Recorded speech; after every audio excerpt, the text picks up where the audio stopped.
Mas que diabos é Rita, cara? E aí, seus curiosos, tudo tranquilo com vocês? Eu sou o Henry, sejam bem-vindos ao episódio de número 3 da nossa série de Deck Tech. Bora! Mas Henry, como que vai funcionar o Deck Tech? Bom, vamos lá. Primeira parte, o mais clássico, a maior dica que eu dou pra vocês, que é leiam. Leiam as cartas de verdade. Então a gente começa lendo o comandante, seguido de um briefing que nada mais é do que o texto que a gente utiliza para eles nos mesões.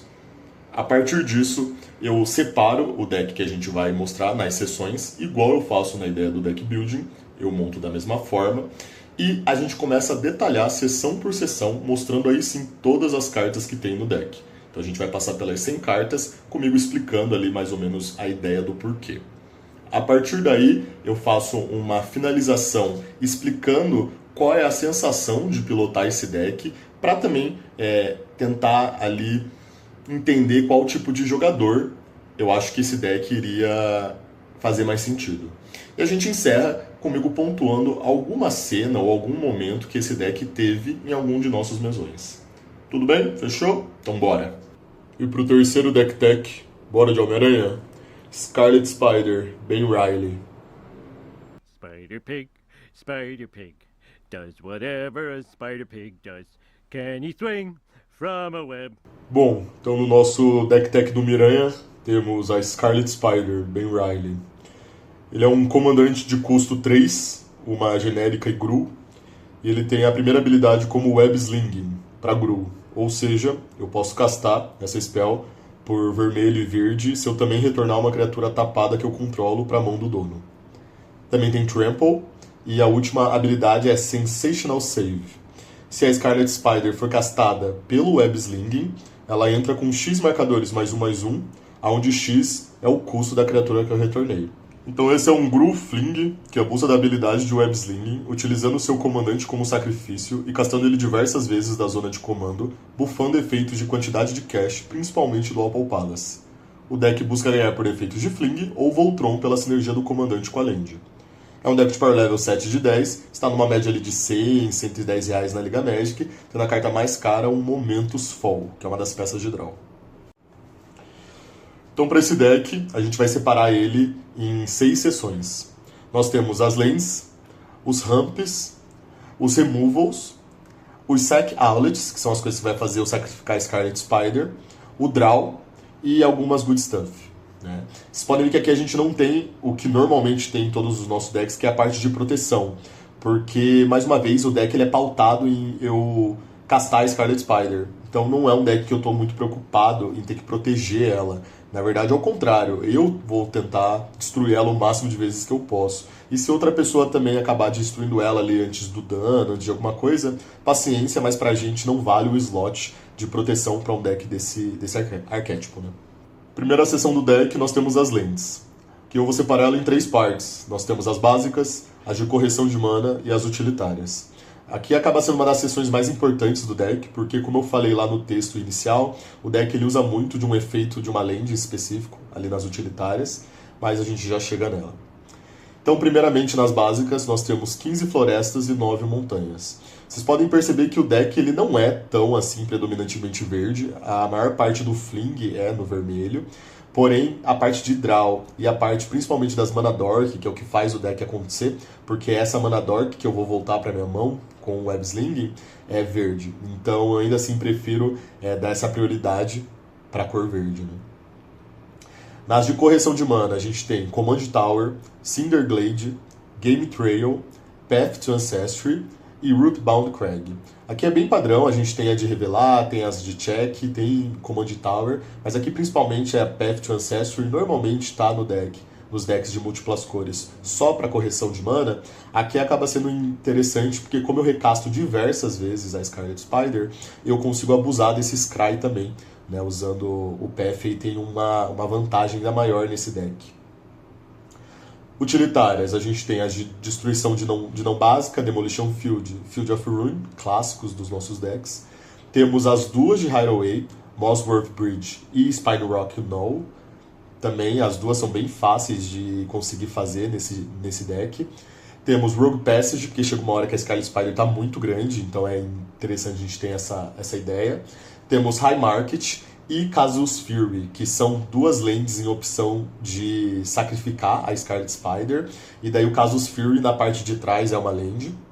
Temos Tangled Flora Hydro, que também é uma MDFC, então é uma Mana Dork, que atrás também é uma land. Eu vou pôr das lands aqui, tá? Não lembro os nomes.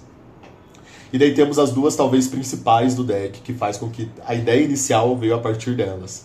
A gente tem Study Hall, que não é sempre que eu estou utilizando ela. Essas duas que eu vou falar é Study Hall e o Opal Palace, tá? O Opal Palace acaba sendo a mais importante do deck, fez a ideia inicial do deck, girou em torno dela. Mas a Study Hall que também tem essa ideia parecida de ela vai exponenciando a força dela com o número de vezes que eu castei da zona de comando, o efeito ele é um pouco mais fraco do que com o Opal Palace. Porém, tem muitas vezes que a gente utiliza a Study Hall, principalmente para quando o jogo já está meio complicado, para eu cavar uma peça de draw. Normalmente é isso. Então, as duas acabam sendo o ponto mais importante desse deck, na minha opinião, e veio daí, né, a ideia do Opal Palace como a ideia de criar esse deck. Segunda sessão, temos os Humps. Aqui eu vou separar só em CMC, então não tem nada muito diferente. E talvez, no que eu comentei também ali, é um deck muito sobre Mana Dork, né? Então é em criatura, essa parte de Ramp nossa. Vocês já puderam ver também, eu chamo Ramp qualquer coisa que me positiva mana, né? Eu sei que normalmente Ramp é só o que tutora terreno pro campo, e se não é meio que pedra de mana, são coisas diferentes. Aqui eu trato tudo como Ramp para ficar mais simples, tá? Como custo 1, a gente tem Elvish Mystic, Llanowar Elves, então de Mana Dork, e a gente tem Caravan Vigil, que acaba sendo muito forte depois que a engine já está acontecendo, então ele não é forte no early game, mas como a gente está constantemente sacando o bicho, né, acaba que é fácil de trigar aí, o Morbid, né? Como custo 2, a gente tem Beastcaller Savant, Devoted Druid, que é por muito a mais forte, e comba muito bem com esse deck, porque além de eu conseguir abusar da Devoted Druid, né, de usar ela duas vezes, eu consigo voltar ela normalmente é o que eu quero voltar, do Web Slinging, então eu ainda removo esse -1/-1 dela, então eu consigo todo turno, se eu quiser, ter essas duas manas da Devoted, né, porque eu fico retornando ela pra mão e anulando esse -1/-1 dela. Temos Hard Bristle Bandit, que também é forte, né? A maior parte das Manas Dorks, elas não são só de gerar mana, né? Normalmente elas têm um segundo efeito que eu consigo usar nesse deck. A gente tem Humble Naturalist, Elysian Caryatid, Nightshade Dryad, Torgal, a Fine Hound, que comba com a Scarlet, né? Ela é do tipo que o Torgal precisa, e o Whisper of the Wilds. E como CMC3, a gente tem uma que não é uma Mana Dork, que é Primal Growth, mas, mais uma vez, a gente consegue abusar 100% da carta, porque ela tem essa ideia de sacar a Scarlet Spider também. Então acaba que vale a pena nesse deck. Terceira sessão, as Removals. Aqui eu vou separar também por custo, a gente tem de custo 1 e custo 2. Aqui eu vou separar também porque nesse deck a gente utiliza muito como removal, principalmente de criatura, os próprios flings, né? E fling, quando eu digo, não é só a carta fling que dá o dano igual o poder. Não, eu tenho várias cartas que eu vou mostrar mais pra frente, que são as de Saque Outlet, que eu vou pôr na sessão, que vai sacrificar a Scarlet para dar só 4 ou 5 de dano, que ainda assim pra mim já vale a pena no deck, então muitas vezes eu utilizo isso para remover criatura. Então aqui na parte das removals eu vou usar só as de remover outros tipos de carta, tá? Então CMC1 eu tenho Pick or Poison, essa é uma carta que eu tô gostando bastante, muito mesmo, de usar em decks, principalmente em decks que ou é mono green ou é verde e mais uma cor só. Por quê? Eu acho essa carta muito forte indo para um turno 2, ou você no turno 1 indo por último, principalmente se todo mundo fez aquele clichê de pedra de mana no turno 2. Então você consegue anular todo mundo fazendo isso no seu turno 1 e voltando meio que pro negócio. Eu não acho que ela é forte em decks de múltiplas cores, porque normalmente esses decks usam lentes que entram tapada, usa muito mais as lentes que entram tapada, então pode ser que você não tenha essa mana verde. Mas estou gostando muito dessa carta aí, não sei se vocês conheciam, mas abusem dela. CMC2, a gente tem Heritage Reclamation, Return to Nature, Over the Edge, e Hullbreach. As 4 têm esse esquema de me dar várias opções e principalmente destruir artefato ou encantamento. São bem clichês, porque são um power level eu acho muito alto para ser cartas de centavos. Né? Próxima sessão, a gente tem a de Sack Outlet, que talvez seja a maior sessão do deck, onde mais está concentrado esse estilo de carta. Né? Porque, mais uma vez, eu quero não uma vez por turno sacar Scarlet. Muitas vezes, ali no mid, late game, eu quero fazer esse lance de usar a Scarlet como saque e recastar ela 2, 3 vezes. Então, tem bastante peça mesmo de Sack Outlet nesse deck. Eu vou separar em três tipos. A gente tem os de Fling, então são os que eu saco a Scarlet para dar dano. A gente tem os de Draw, que eu saco a Scarlet para dar Draw. E eu tenho outros, que vão sacar a Scarlet para fazer algum outro tipo de efeito. Então, em relação ao Fling primeiro, a gente tem Betrayer's Bargain, Fiery Conclusion, o próprio Fling, Grab the Reins, que uma das opções é flingar, Hurt Piercer Manticore, que flinga no ETB, Hurt Fire, Pyrrhic Blast, Reckless Abandon e Thud. Aqui, mais uma vez, não é todos os flings que vão sacrificar igual o poder da Scarlet. Normalmente eu quero deixar esses pra flingar na cara de alguém. E esses de flingar 4 ou 5 de dano, danos menores, eu utilizo para remover criaturas da board. Né?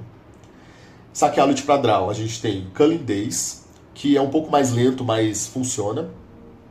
Dark Dwelling Oracle, que mais uma vez também é um pouquinho mais lento. São as cartas que, assim, conforme se eu for melhorar o deck, vão ser as que vão saindo, né? Porque elas demoram ali para me dar um efeito realmente muito forte. Aí a gente tem Life's Legacy e Momentos Fall, que são os 2 draws talvez mais fortes aí do deck. Inclusive, Momentos Fall, se eu não me engano, até o momento é a carta mais cara também. Mas o Burst de draw é absurdo. Life's Legacy custando 2 também, enfim. Acaba que vale a pena no deck essa parte do draw, né? Custo 3 não, desculpa. Outros. Então a gente tem Sack Outlet que faz com que a gente tenha algum outro tipo de efeito. Tem o Bubbling Cauldron, que é meio questionável nesse deck, por ser um deck agro, mas eu acho muito absurdo eu sacar pra ganhar 4 de vida, eu acho muita coisa. Evolutionary Leap, que acaba sendo um negócio good stuff ali, que vai sempre me trazer uma criatura. Graft Wargear, Greater Gargadon, Laurine the Diversion e Infernal Plunge. Infernal Plunge eu poderia ver como um ramp, né? Mas, de novo, como eu não consigo usar muito cedo, né, eu acabei deixando ele aqui. Próxima sessão, Draw. Aqui eu não separei em tipo nenhum. Eu poderia separar porque a gente tem uma diferença de cartas que vão me dar um burst de Draw. Então vão me dar Draw muito rápido de uma vez. Ou cartas que vão constantemente ali me dando 1 ou 2 de Draw, né? Mas aqui a gente vai passar por todas porque são poucas cartas.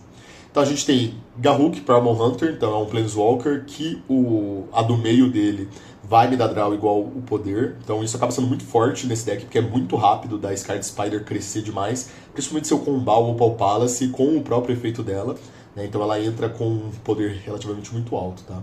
A gente tem Hunter's Insight e Hunter's Prowess, então essas duas que quando eu hito com a Scarlet eu vou dar muito draw.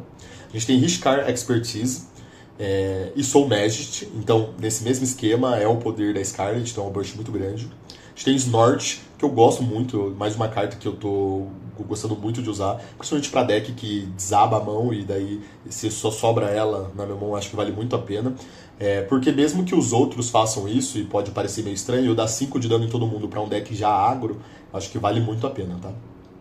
E as duas que vão me dar draws ali aos poucos, eu tenho Tome of Legends, que mais uma vez estou castando meu comandante diversas vezes, e tenho Myth Unbound, que mais uma vez a minha comandante está retornando para as zonas de comando diversas vezes, né? Então eles vão ficar me dando drawzinho ali conforme eu vou fazendo coisa. Última sessão, as Good Stuff, que eu tenho bastante coisa, eu achei melhor colocar tudo em Good Stuff, senão eu ia ter um monte de sessão para esse deck, mas a gente vai separar aqui em 3 tipos. Eu tenho os Haste Enablers, então são as cartas que vão dar haste, ímpeto, né, para as minhas criaturas. Eu tenho os Glass Cannon, que são criaturas que elas são muito baratas para a quantidade de poder que elas têm, mas normalmente elas têm como revés que elas entram, batem e já morrem, né? Então para esse deck tem uma vantagem nisso. Eu tenho uma seção ali de outros que vão ter ali algumas coisas que a gente vai conversando, tá? Então a primeira primeiro tipo são os Haste Enablers. Por que é tão forte eu ter Haste nesse deck? Mais uma vez, eu quero usar principalmente de Mana Dork. Então, se eu tenho uma peça na board que está dando Haste para todo mundo, faz com que as Mana Dorks, elas meio que vão meramente quase se pagando, porque eu pago 2 às vezes para uma Mana Dork, que ela já entra gerando 1. Muitas vezes ela também já entra gerando 2, então ela meio que se paga. E eu consigo fazer Mana Dork, tapar, fazer a Scarlet pelo Web Sling, voltar a Dork pra mão, recastar ela de novo e usar ela de novo. Então acaba que esse haste me dá uma ideia muito forte pro deck. E também faz com que eu cache a Scarlet, consiga bater com ela e já sacrificar ela no próprio turno. Então eu não preciso passar um ciclo para eu conseguir bater com ela ou fazer a escolha de castar ela, sacar ela e daí eu não ter ela para bater no próximo, né? Então acaba que essa ideia do haste para board é muito, muito forte. A gente tem Fires of Yavimaya, Hammer of Purpurus, Hazoret's Favor, Lightning Mauler e Rising of the Day. Então são essas as cartas que vão dar haste aí para board. Segundo tipo nosso é os Glass Cannon.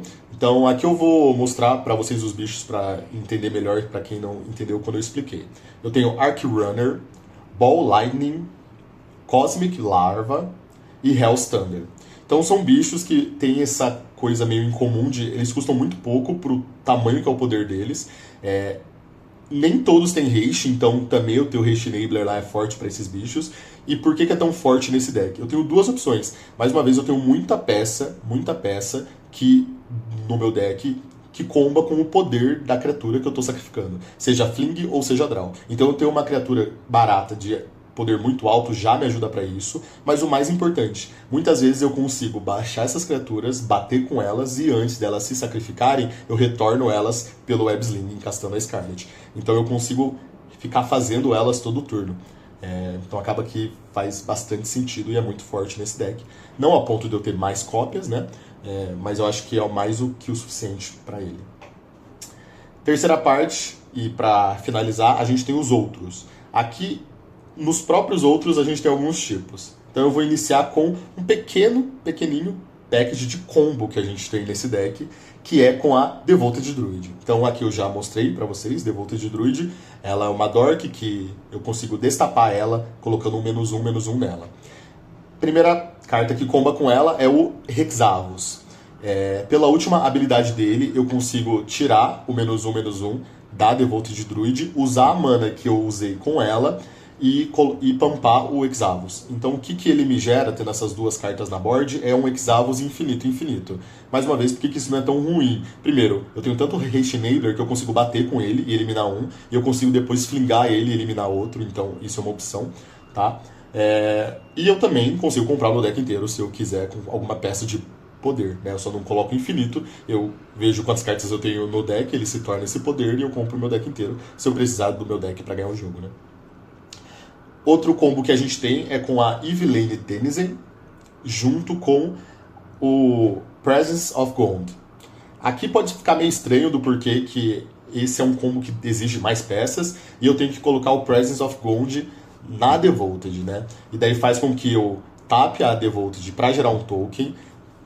No token entrando, triga a Yvelane para eu colocar o +1/+1, e eu vou colocar na Devoted depois do -1/-1 dela, para destapar. Então os contadores eles vão se anular, a Devoted vai ficar em pé e eu consigo gerar com isso fichas infinitas, né? Mais uma vez, por que isso me ganha o jogo? Normalmente eu tenho Haste Enabler na board, então todas essas fichas infinitas têm Haste, então eu consigo matar os 3. E também existe um mundo no qual eu consigo usar como Sec Outlet, né? Então faz bastante força nesse deck. Outra coisa que faz com que eu coloque esse combinho de 3 cartas é a Devoted já é muito boa por si só, e a Yvelane também é muito forte, porque eu estou recastando a Scarlet Spider diversas vezes, então diversas vezes eu estou trigando isso, e normalmente eu coloco +1/+1 na própria Scarlet, enquanto eu não tenho o combo, né? Então, como duas peças já são fortes no deck de qualquer jeito, a única carta que é meio estranha é a Presence of Gold, que eu acho que vale o espaço de uma cópia para eu criar mais uma linha de combo pro deck. Aí a gente tem, ainda em outros Good Stuff, cartas que vão me ajudar por estar castando a Scarlet. Eu tenho Evendo Brush Razor, que comba por eu estar sacrificando. Então ele é um pseudo draw ali, ele vai me dar mais opções de cast conforme eu estou sacando a a Scarlet ou qualquer outra coisa da minha board, e ele me dá uma opção de sacar land também, às vezes num full late game eu nem preciso de tanta land assim, né, também funciona. E tem o Skyfire Phoenix, que é um saque outlet perfeito para esse deck, principalmente para aquelas peças minhas que ficam na board sacrificando, porque eu consigo sacrificar a Fênix e toda vez que eu castar a Scarlet, a Fênix volta, então é sempre uma peça ali na minha board para eu sacar, sem contar que ela é um bicho voar e muitas vezes eu uso ela para bater também. Para fechar esse deck, últimas cartas do deck, eu tenho 2 cópias de cartas que tutoram o terreno. Então, de novo, esse deck ele é muito pautado no Opal Palace, né? Então, eu coloquei 2 cópias para não ficar muito também eu desesperadamente buscando. Eu tenho pelo menos mais umas 4 cartas que eu podia pôr para achar esse terreno, mas acho que não vale também. O deck ele funciona tranquilamente sem, enquanto eu não acho o Opal também, mas essas 2 eu acho que vale a pena. Então eu tenho Nihil's Intervention, que me dá uma outra opção também, porque esse deck não lida muito bem com voar, tirando os flings. Então é uma opção, mas também busca o Opal, e eu gosto dela porque ela busca, às vezes, se eu colocar mais mana pra ela, até outros. Então, às vezes, eu consigo pegar o combo do Opal com o Study Hall, ou enfim, do Opal com o PF, se eu quiser dar o Scry, ou com alguma de Hideaway. Enfim, a gente tem essa opção. E eu tenho o Sylvan Scry, que daí só tutora um terreno, que daí normalmente vai ser o Opal Palace. Ali eu faço o turno 2 para ter o Opal Palace turno 3 na board. E é isso, esse foi o nosso deck. Vamos lá, Henry, mas quem vai gostar desse deck? Aqui, pra mim, é muito claro que são 2 tipos de pessoa. Vamos por 3. 3 tipos de pessoa. Primeiro, alguém que é muito fã de Homem-Aranha. Obviamente, o deck tem esse flavor, ele é um dos Homem-Aranhas. Particularmente, eu nunca assisti, eu não sei se é um personagem relevante, se é um personagem forte, se é o Homem-Aranha, se não é. Mas pra quem gosta da franquia, eu acho que é muito legal. A gente tem aqui no nosso grupo de amigos, vocês já puderam perceber, para quem assiste os mesões, pessoas que são viciadas em Final Fantasy. Então a gente tem muitos comandantes de Final Fantasy. Então eu imagino que para quem seja fã do Homem-Aranha, faz sentido ter um deck desse. A gente tem também a opção daquele player, que eu comentei também no deck do Tom, que é player que gosta de fazer muita ação em um turno. Esse é um deck que chega uma hora ali mid-game que você tá fazendo bastante coisa mesmo, e tem essa pegada um pouco diferente de eu estar sacrificando meu próprio comandante e recastando ele, mas ele faz bastante ação, então ele é bem braçal o deck, então pra quem gosta desse estilo. E o terceiro player é o famoso Uga Buga. Por mais que eu tô falando que o deck tem bastante ação, ele não deixa de ser um deck de eu vou baixar meu comandante gigante e vou bater, ou eu vou baixar meu comandante gigante e jogar ele na cara do adversário. Então ele tem essa pegada mais agressiva do que outros decks normalmente aqui. Ele não tem a pegada control, por mais que eu tenha a opção ali, eu não quero ficar tendo que usar todo meus flings para limpar bicho. Né? Então ele tende a ser relativamente rápido, por mais que eu sei que nos mesões nossos ele não performou tão bem. Em outras gameplays ele já demonstrou uma velocidade relativamente alta de agressividade, obviamente pro power level que é. Então ele tem um pouco sim, talvez, para quem ali tá pisando, né, nesse nosso mundo do Uga Buga. Obviamente tem decks muito mais agressivos e muito mais straightforward, né, que eu não faço quase nenhuma ação a não ser bater, mas ele chega ali perto, né, comparado aos últimos decks que a gente fez, esse chega um pouco perto sim. Quem eu acho que não vai gostar desse deck? Tá? Primeiramente, player control. Acho que player que gosta de ter a ideia de segurar a mana e ter opções e se proteger, não é. Esse é um deck relativamente... Ele não se protege muito bem. Eu gosto de usar o termo Glass Cannon mesmo, então não só aquelas criaturas, mas o próprio deck é baixador que tapar comandante, flingo ele na cara e passo. Então você fica meio vulnerável, sim. Então, para quem gosta de ter esse jogo mais controlado, ter mais opções, né, e escolhas, talvez esse não seja um bom deck. Ou para quem tem algum problema com a Homem-Aranha também, né, não faria sentido você ter esse deck. Bom, para fechar, um recorte desse deck num dos nossos mesões. Essa cena ela foi tirada do nosso mesão de número 20. O timing específico é 6 minutos e 41, mas na verdade durante todo o jogo você consegue ver essa cena. É só uma ideia para vocês verem de como é uma board com todas aquelas peças que eu comentei aqui no deck para vocês. Então a gente pode ver que eu tenho o Opal Palace na board já, e eu tenho a Devoted Druid, então são as duas peças talvez mais quebradas desse deck. Então eu consigo constantemente fazer a Devoted. Eu tenho um encantamento que está dando haste para board, Então, basicamente aqui eu consigo sacar a Scarlet Spider para qualquer coisa, usar a Devoted Druid, colocar o -1/-1 nela, destapar, usar ela de novo, retornar ela para minha mão, tirando esse contador, para castar a Scarlet Spider, usando o Opal Palace. Então eu consigo fazer com que ela entre com os contadores do Opal Palace, mais os 2 contadores a mais da Devoted Druid, sempre para board. Então eu crio essa engine. Eu tenho um Garrux ali que, se eu quiser, eu consigo ficar subindo ele para criar mais board, né? E não bater com a Scarlet, deixar ela ali, enfim, como blocker. Ou eu consigo usar o menos dele para dar um burst de draw e continuar o jogo. Então aqui é só para vocês verem. Inclusive tem até ali um dos tutores do terreno que provavelmente eu usei para o Opal Palace. Né? Mas como é uma board com as peças que eu mostrei para vocês. A gente tem uma Dork que eu estou usando para voltar para o Websling, a própria Scarlet, um Sec Outlet e um Haste Enabler com o Opal Palace. É isso que o deck quer fazer. E aí, curtiu? Eu espero que sim. Vê se não esquece de dar o like, seguir o canal e compartilhar com os amigos que também gostam do nosso querido Commander, ajudando a gente a seguir criando esse conteúdo para vocês.